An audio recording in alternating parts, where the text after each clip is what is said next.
Representing New York, here is Aljamain Funkmaster Sterling.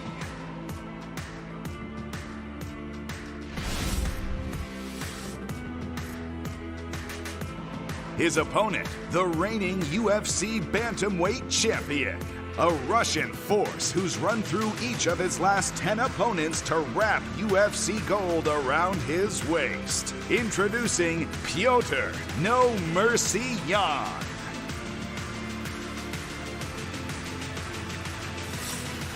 In the co-headliner, this dangerous Australian challenger each of her last 9 wins. Presenting the former Invicta FC featherweight champion, Nunes and Anderson. She faces the undeniable greatest female mixed martial artist of all time. Winner of 11 fights in a row, she is the reigning UFC bantamweight and featherweight champion of the world, Amanda the Lioness Nunes. And finally, is champion versus champion in the main event. Introducing first, an undefeated megastar looking to join the greatest in the sport as a 2-division belt holder. Here is the UFC middleweight champion of the world, the last style bender, Israel Adesanya. His opponent, a Polish powerhouse that bulldozed through his last 4 opponents en route to UFC gold. Please welcome the current UFC light heavyweight champion of the world, Jan Blachowicz. What's up, everybody? Thanks for coming today. We appreciate it.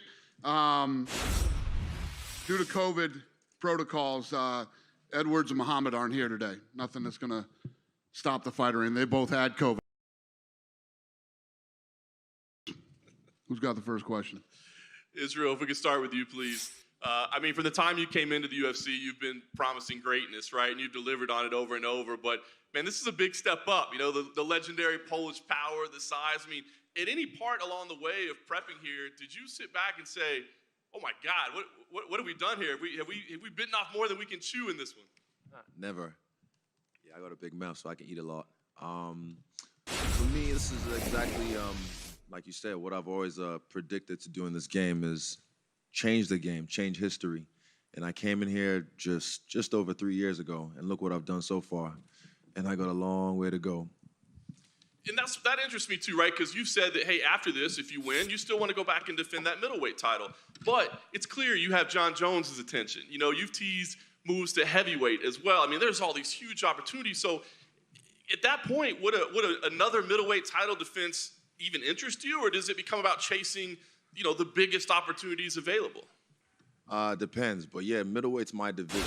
So I ruled that with the iron black fist.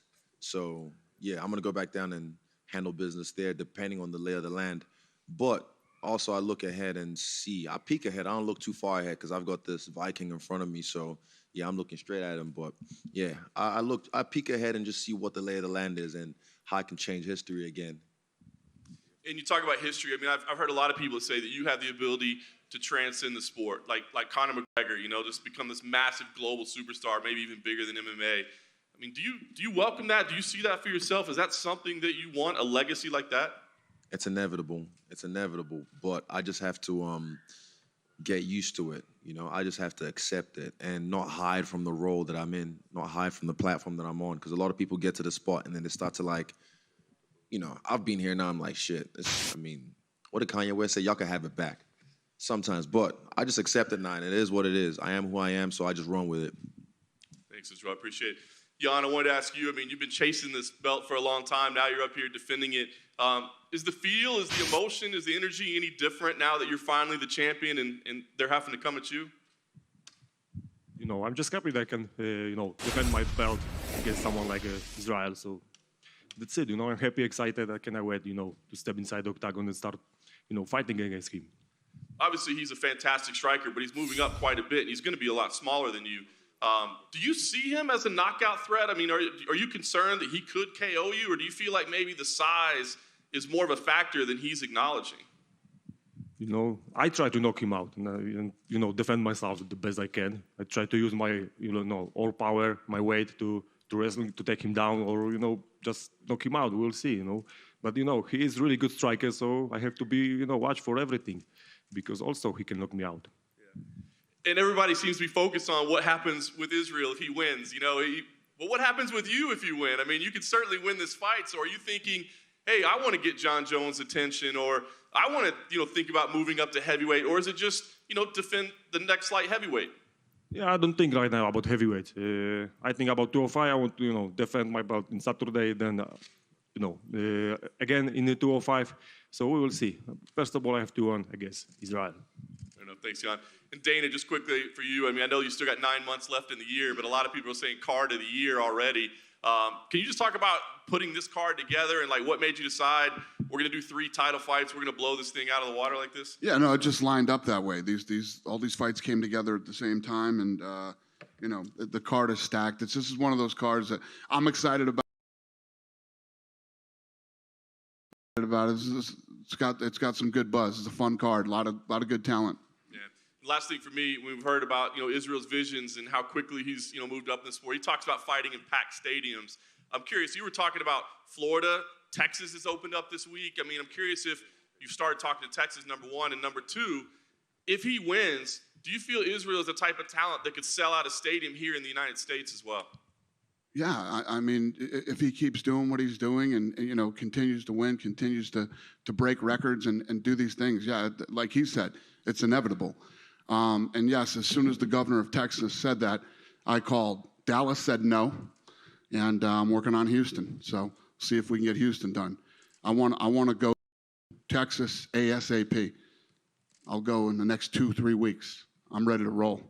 So we'll be first. We'll open this thing up. We'll sell it out and be on our way.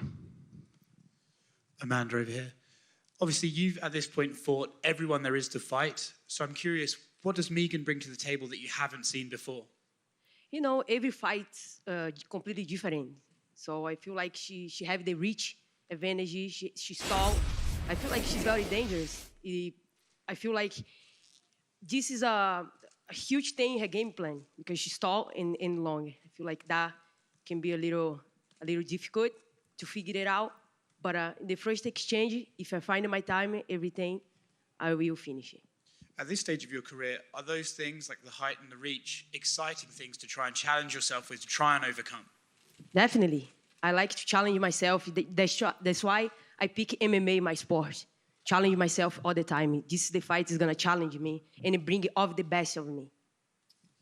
And for Megan as well, obviously, Amanda's legacy in this sport is well known at this point, and we sort of talk about her challenges as, well, what can they do to really fight against her? What can they do to challenge her? What do you bring to the table that she hasn't seen before? I feel like I'm the true first featherweight that she's fought that brings a lot of power. I know Felicia's a featherweight, but I think styles make fights. I have a lot of power that I bring to the table that I don't think she's seen in a very long time. At some point, I can imagine when watching tape of Amanda, it would almost be overwhelming, but have you seen holes in her game that other women haven't been able to exploit? I think everyone has holes in their game. I think you just have to find them, and we've looked at the tape and we've got a game plan, so we're ready to capitalize on those moments when we see them. I think for you, your journey to a UFC title fight has been a long one that's been sort of met with loads of obstacles that aren't necessarily your own fault. So what exactly does it mean for you to be stepping into the octagon on Saturday night to actually finally fight for that UFC title? Yeah, it's been a long road to get here, but I'm glad that I finally got here. I grew a lot as a person, as a martial artist, getting to this point. But yeah, I'm just ready to put on a show. You know, everyone's invincible until they're not. Thank you. Aljamain back here in the back. A lot's obviously been made with your credentials with the grappling compared to Petr's striking. So, but as a grappler, what is your assessment of the champion's grappling skills? I think Petr has very good grappling. I just don't think it's to the level of mine with the level of competition that I drill with on a daily basis at Sarah BJJ. And some of the competition that he's faced, I've got to train with those guys as well. And I like to think that I'm one of the elite guys out there. And if I get his back, like those guys have got his back in the past, it's going to be a problem, and it's going to be a short night. Piotr, a similar question. As someone with your striking background, what do you make of Aljamain's striking skills inside the octagon? Как ты оцениваешь его ударные навыки? У него неплохая ударка, но по сравнению с моей я смогу нокаутировать его. You have a good striking, but comparing to mine, I'm sure I'm gonna knock him out. Now, another question for Piotr. Aljamain has said to legitimize yourself as a champion, you have to get through him. He referred to himself as a young lion. Dominic Cruz says you just need to defend the title at least once to legitimize yourself. What do you make of these statements, and do you agree to become the champion, you do have to successfully defend your belt first? Чтобы легитимизировать себя как в качестве чемпиона, доказать, что ты настоящий чемпион, он говорил, что ты должен победить его. Согласен ли ты с этим? И также Круз говорил о том, что чтобы стать настоящим чемпионом, ты должен защитить пояс. Да, безусловно, я должен побить первого претендента, кто заслуживает драться за пояс. Yes, of course. I need to beat number one contender to prove everyone. And one for Dana. We've had a lot of very dominant bantamweight champions, but right now it seems like anyone in the top 5 could really contend for the title. Can you remember a time that the 135-pound division has been this competitive with these two men standing? Yeah, no, I agree with you. And I love this fight. I feel like this fight is one of those fights where it's two guys in their prime, that's perfect time for them to meet each other. Both guys have looked incredible in their last few fights, and this is a perfect matchup at the perfect time. And one final one. Glover Teixeira has insinuated that he might weigh in as a replacement. Is that true at all? What was the question? Is Glover going to weigh in as a replacement? He seemed to think that that might be a possibility a few weeks ago. What's the question? Oh, yeah. Yes, he will. Thank you. Amanda, a couple of questions in Portuguese, sorry. Você já quebrou todos os recordes possíveis, né, na história do UFC, se você parar para pensar. Primeira mulher a conquistar 2 cinturões, primeira mulher a defender, entre homens e mulheres, né, os cinturões que você conquistou, fora ter vencido todas as ex-campeãs, né, da categoria peso galo e peso pena. Eu queria saber, você disse que agora é sobre momento, né? Como é que você vê o seu futuro e o que ainda falta conquistar? É meu trabalho, né? Eu tenho que continuar defendendo meus cinturões, os 2.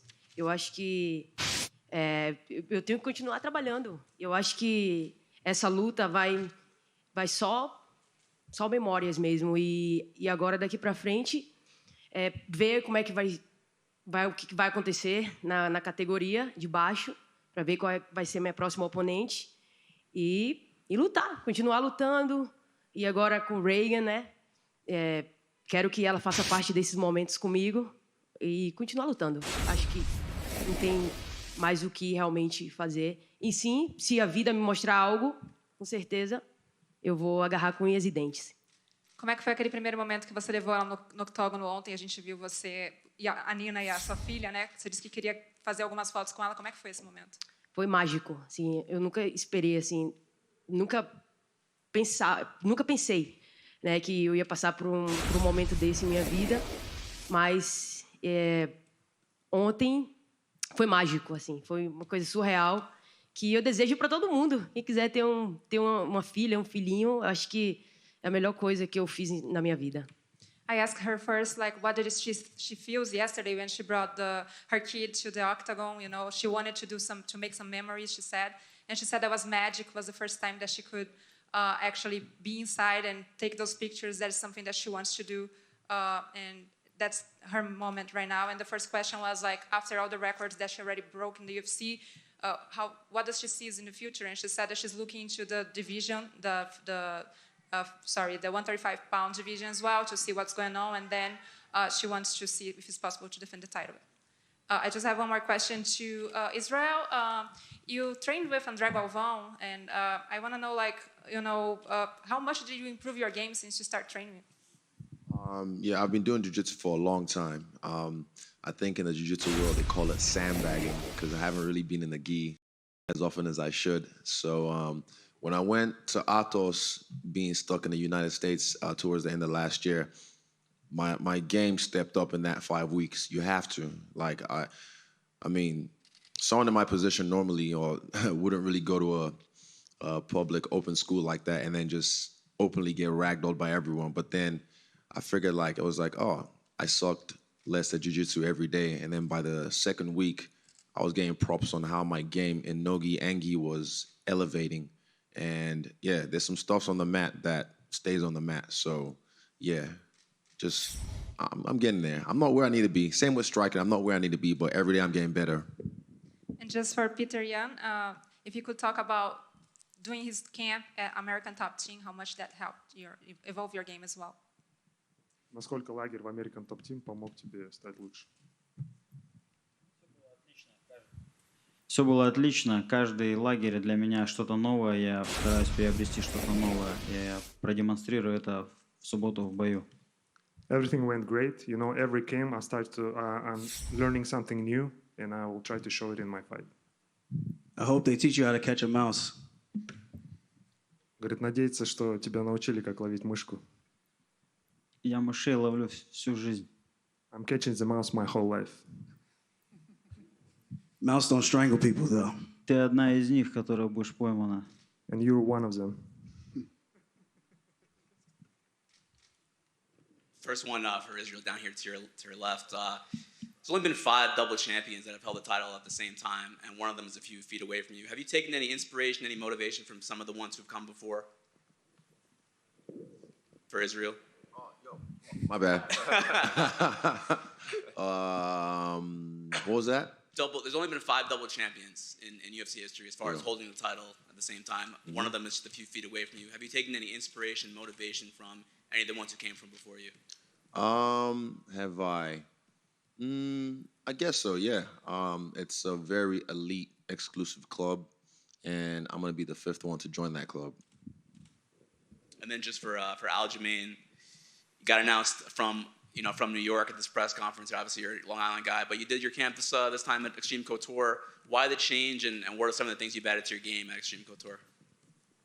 I came out here for a couple of reasons. I'm still with my team, Cerro Longo, first and foremost, so I started my training camp back home in Long Island the first time, and then the fight got canceled for whatever undisclosed reasons. And then now we're here, started my training camp back home again.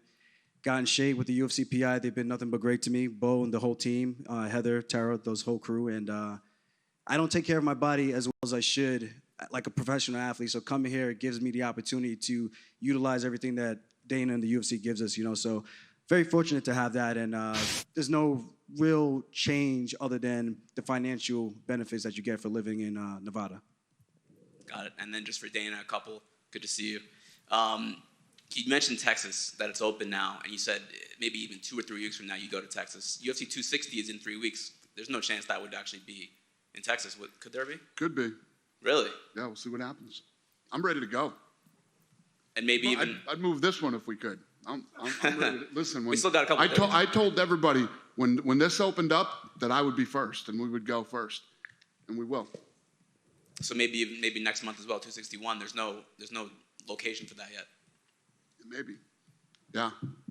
You recall they've moved the show before on like a 3 days notice. Yeah. That's true. From Vegas to LA, so yeah. That is true. I wonder why. Yeah, if we could do it, we'd do it. You mentioned the top. Muhammad and Edwards are not here today. The fight is okay, though. The fight is not. The fight's on. Both those guys have had COVID, but for COVID protocol, we had to shut them down today. And I just wanted to ask you also about Khamzat Chimaev. He posted that thing on Instagram a few days ago. Have you spoken to him lately? Any updates on his condition? No. Listen, the reason we all love, the kid and how he got 1 million followers in a couple of weeks on social media is that's the type of fighter that fight fans like, that they like to watch, that they like to follow. He wants to fight every weekend. The guy has some effects from having COVID. So he's on very heavy medication. He's supposed to be resting and relaxing. He's not. He's training like an animal. And, what happened to him is what's going to happen if you don't listen to the doctors. So, he needs to take time off. He needs to relax. He needs to heal. And then he can come back and fight. I don't know what he's going to do. We flew him out here to get him looked at. He's a grown man. He can do whatever he wants. We're trying to help him every way that we can. But, he needs to chill out is what he needs to do. And then just last one. I think people were surprised yesterday when they saw reports that Junior Dos Santos and Alistair Overeem are no longer with the UFC. Any comment on those two guys and their releases? Oh, we love those guys. I mean, I was saying this morning, Alistair Overeem's never turned down a fight, and Junior Dos Santos is one of the nicest guys in the world. It happens every week here. First question for Israel over here on your right. Right over here. Israel, you've talked about in the past your big walkouts there for the occasion. The big sold-out stadium in Australia, that had a big walkout. No fans, a little more subdued. You're going for champ status. Should we expect a big walkout this Saturday? It's not really just for the big show. That moment at 243 was for that moment. And I feel like, for me, it's unexpected. So it was because that was unexpected. That's why I had such a big impact. So now you all are expecting it like a bunch of junkies. So, yeah, no. I'm just doing what I do. Yeah, just walk out to knockouts. Question for Megan. There's obviously a lot of talk about the future of the featherweight division after this one. Is it safe to say, all that aside, you're in this fight just to look out for you and have the best performance for yourself, not necessarily what else might be going on? Yeah, it's kind of hard to not think about that, obviously, but at the end of the day, I can't control what's done with the division. All I can control is me and putting on great performances. Dana and the UFC are going to do what they want to do. My job is to turn up, show up, knock out, win. Again, that's all I can focus on, and if I focus on anything else, then I take away from my sole priority, and that's winning. How does it feel to finally be a Twitch partner? It's actually a really big deal. Only like 1.3% of people that stream on Twitch are partnered, it's actually a really big deal. So it's something I've been working on for a bit over a year now. So it's kind of cool to finally reach that achievement. Congratulations. Real quick for Dana and Amanda, just on that note, just the future of the featherweight division after this one. We know we got our second one booked, Felicia Spencer and Danielle Wolf, but just what the status, either signing more featherweights, and then for Amanda, defending it possibly past Megan. I'll let her go first. I will pass Megan for sure. And I'm a champion. I'm going to keep this belt forever. Then whatever he want to do with the division, if he, after this fight, he finds somebody else, I'm going to be here to defend my belt. There's the answer to the questions. Thank you. Megan back here. We were just talking about moving events a little bit, and you've been a part of that with UFC 232, of course. Just some craziness getting here to the title fight. Is a little bit par for the course that we're doing it in an empty building with no fans for you? I don't really think about it, to be honest. Whether it's in front of 60,000 people or zero, I don't really care. I'm here to do a job. Obviously, fans make it a little bit more exciting, but at the end of the day, you got to block out all of that noise and put on a performance. And for Dana, with Belal Muhammad versus Leon Edwards, is it possible if Belal goes in and pulls this off that he could be next in line for a title shot? Yeah, I mean, anything's possible in that division right now, so we'll see how it turns out. Hello, guys. Go Igor ahead. Lazarin from News Agency TASS, Russia. I will ask Petr in Russian. Перескажи, пожалуйста, какие отношения у вас со Стерлингом, конфликт между вами или это просто перепалка словесная для того, чтобы разогреть бой, скажем так? What kind of relationship you have with Sterling? Do you have a conflict, or you wanna promote the fight? У меня нет к нему никакого конфликта. Просто хочется побить эту голову кучерявую и все. I don't have any conflict with him. I just wanna beat his curly head. And one question for Dana. Dana, Habib told me that he planned to meet with you here. What is the situation with lightweight title now? How long he'll holder of the title? Do you have any plan about it? Yeah, we're going to have dinner on Saturday or Sunday, and then, just talk and see. I think that a lot of these fights have to play out in that division, from 9 all the way up to number 1. I mean, they're incredible fights. You can mix or match them any way you want, and they're really good fights. And let some of these play out to see who will fight next for the title. And I think that if Habib is interested, he'll take the fight. You don't hear Khabib saying, leave me alone, stop asking me. So there's still a chance. That's the way I look at it. So, but doors still open for him, right? What was the question? Doors still open for him. I think so, yeah. I think it is. Thank you. Yep. Real quick for Israel and Megan, back here. There were a couple earthquakes in the New Zealand, Australia area this morning. Is everyone cool on your side over there? Yeah, on my side, sick shirt, by the way, sick shirt. But yeah, on my side, everyone's cool. I heard about it this morning when I couldn't sleep. But yeah, I think they've got a tsunami warning as well, but yeah, they should be all good. So yeah, we hold it down. We're strong nations. I haven't really heard much about it. I was sleeping, sorry. Yeah, I haven't really heard much about it. That's actually the first time I've heard about it, also sick shirt again. But yeah, like Izzy said, restaurant countries, we handle shit.